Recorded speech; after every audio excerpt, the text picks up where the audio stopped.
भिवंडीचे खासदार सुरेश उर्फ बाल्यामामा म्हात्रे यांनी कल्याण पश्चिम परिसरात नागरिकांशी थेट संवाद साधत स्थानिक समस्यांचा आढावा घेतला. रस्ते, पाणी पुरवठा, स्वच्छता आणि वाहतूक कोंडी यासारख्या प्रश्नांवर नागरिकांनी आपल्या अडचणी मांडल्या. यावेळी खासदारांनी संबंधित अधिकाऱ्यांना तातडीने उपाययोजना करण्याच्या सूचना दिल्या. दरम्यान आगामी बकरी ईदच्या पार्श्वभूमीवर यांनी महत्त्वपूर्ण वक्तव्य केले. सर्व धर्मांचा आदर राखत शांततेत आणि कायद्याचे पालन करून ईदची नमाज अदा व्हावी असे आवाहन त्यांनी मुस्लिम बांधवांना केले.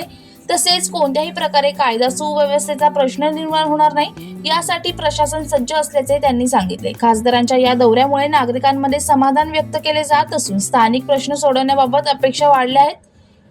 मामा, बकरीद दिवशी दुर्गाडी किल्ल्यावर नमाज पठण केले जातात. त्या संघाने एक बैठक झाली आणि भाजपने मागणी केली आहे की रस्त्यावर नमाज आणि दुर्गाडी देवीवरची मंदिरात काही काळ प्रवेशबंदी असते, तो प्रवेशबंदी हटवा, नाहीतर आम्ही हनुमान चालीसा पठण करणार. त्यावर पक्षाची आणि तुमची काय भूमिका आहे?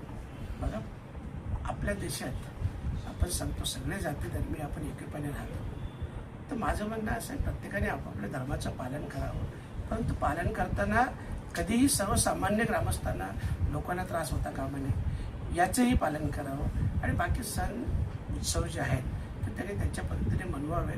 कोणी कोणाला विरोध करण्यापेक्षा प्रत्येकाने आपापल्या पद्धतीने जसं बोललो की सर्वसामान्य नागरिकांना कुठल्याही बाबतीत आपल्याकडून त्रास होता कामा नये.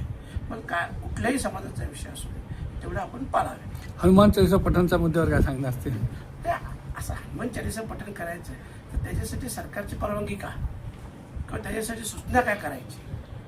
बरोबर आहे ना, तुम्ही तिथं मंदिरही आहे, मंदिरात जाऊन हनुमान पठण करू शकता. मंदिरात प्रवेशबंदी असते नमाज पठण दरम्यान, त्याचं असं म्हणणं हे आहे. आता काय आहे, शासनाची ध्येय धोरणं आहेत ना, याच्यातच असे दोन्ही समाजाला दुभागतात. माझं म्हणणं असं आहे का फार पूर्वीपासून अनेक वर्षापासून छत्रपती शिवरायांच्या काळापासून तिथे लोक येतात, हिंदू मुस्लिम दोघे येतात. मुस्लिम त्या बाजूला मुस्लिम बांधव नमाज पडतात, या बाजूला हिंदू बांधव येऊन दुर्गा मातेची पूजा करतात.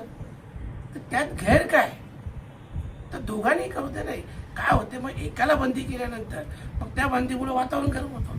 अरे ॲक्च्युली इथं किती वर्षापासून तुम्ही मला सांगा.